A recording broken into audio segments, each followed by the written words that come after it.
Hi hello welcome friends. இப்போ பாருங்கள், பிரண்டை பறித்து க்ளீன் பண்ணி காய வச்சுருக்கோம். இது வந்து பிரண்டை ஊறுகாய் செஞ்சாக தான் காய வச்சோம், க்ளீன் பண்ணி வச்சோம். ஆனால் பிரண்டை ஊறுகாய் செய்ய நேரம் இல்லாதனால அப்படியே வந்து ட்ரை பண்ணுறோம் பொடி செய்கிறதுக்காக. பக்கத்தில் பார்த்திங்கன்னா பிரண்டை பொடி செய்ய வச்சுருக்கோம் பாருங்கள்.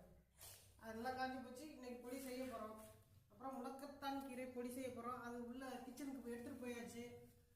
பொடி செய்கிறதுக்காக அங்கே எடுத்துகிட்டு போயிட்டாங்க. பக்கத்தில் பார்த்திங்கன்னா பூண்டு பொடி. பூண்டு அப்படியே வந்து தோலோட நல்லா மேலே உள்ள தோலெல்லாம் நீக்கிட்டு அப்படியே தோலோட போட்டு அப்படியே மிக்சியில் லைட்டாக ஒரு அடி அடித்து அதை உலர்த்திட்டு இருக்கோம். இது எல்லாமே பூண்டு பொடி செய்கிறதுக்காக. இது இன்னைக்கு செஞ்சோம்னா இன்னைக்கு உலர்த்திட்டு நாளைக்கு செய்வோம்.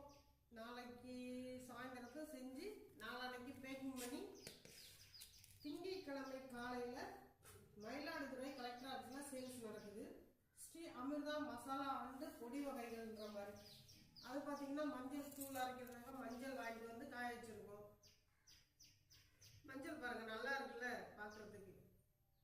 நல்லா விளைஞ்ச மஞ்சளாக இருக்குது, விராலி மஞ்சள். நல்லா விளைஞ்ச மஞ்சளாக நல்லா இருக்குது பார்க்குறதுக்கு.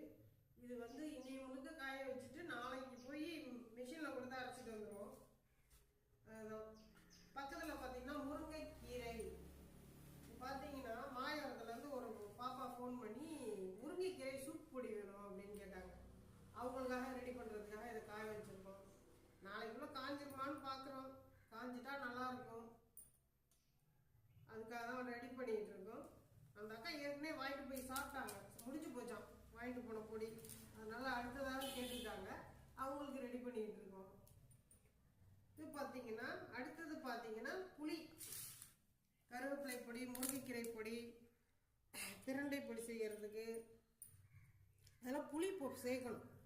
இந்த பொடி செய்யறதுனால இந்த புளி கொஞ்சம் சேர்க்கணும். அப்போ தான் புளிப்பு, காரம், உப்பு, அதனோட அந்த பிரண்டை, கருவேப்பிலை, முருங்கைக்கீரையோட டேஸ்ட்டுக்கு இது கொஞ்சம் நல்லா தூக்கி கொடுக்கும். அதுக்காக தான் இதை பேர்த்து எடுத்துக்கிட்டு இருக்கோம். உலர்த்தினா தானே நாளைக்கு வந்து போட்டு செய்ய முடியும். அதற்காக செஞ்சுக்கிட்டு இருக்கோம். பாருங்கள். அடுத்தபடியாக மிளகாய் பாருங்கள், நல்லா விளைஞ்ச மிளகாய் பட்டையாக இருக்கு பாருங்க மிளகாய். இந்த மிளகாய் வந்து வழக்கத்தை விட நார்மல் மிளகாயை விட கொஞ்சம் காசு அதிகம். ஒரு 10 ரூபா 20 ரூபா அதிகமாக இருக்கும் நார்மல் மிளகாயை விட. காரமாகவும் இருக்கும், கலராகவும் இருக்கும் தனி மிளகாய் தூள் அரைச்சோம்ட்டா. அடுத்து பார்த்திங்கன்னா புளி ரெடி பண்ணிகிட்டு இருக்கோம் பாருங்கள். புளி எதுக்குன்னு கேட்டிங்கன்னா அந்த பொடிகளுக்கெல்லாம் போட்டு சேர்த்து அரைக்கிறதுக்கு. இந்த இதெல்லாம் க்ளீன் பண்ணி கிப்பிலாம் எடுத்துட்டு க்ளீன் பண்ணி வச்சு நாளைக்கு தண்ணியை விட்டு உலர்த்துறதுக்கு. அடுத்தது பிரண்டை. அதான் சொன்னல முன்னாடியே, இது வந்து பிரண்டை ஊறுகாய்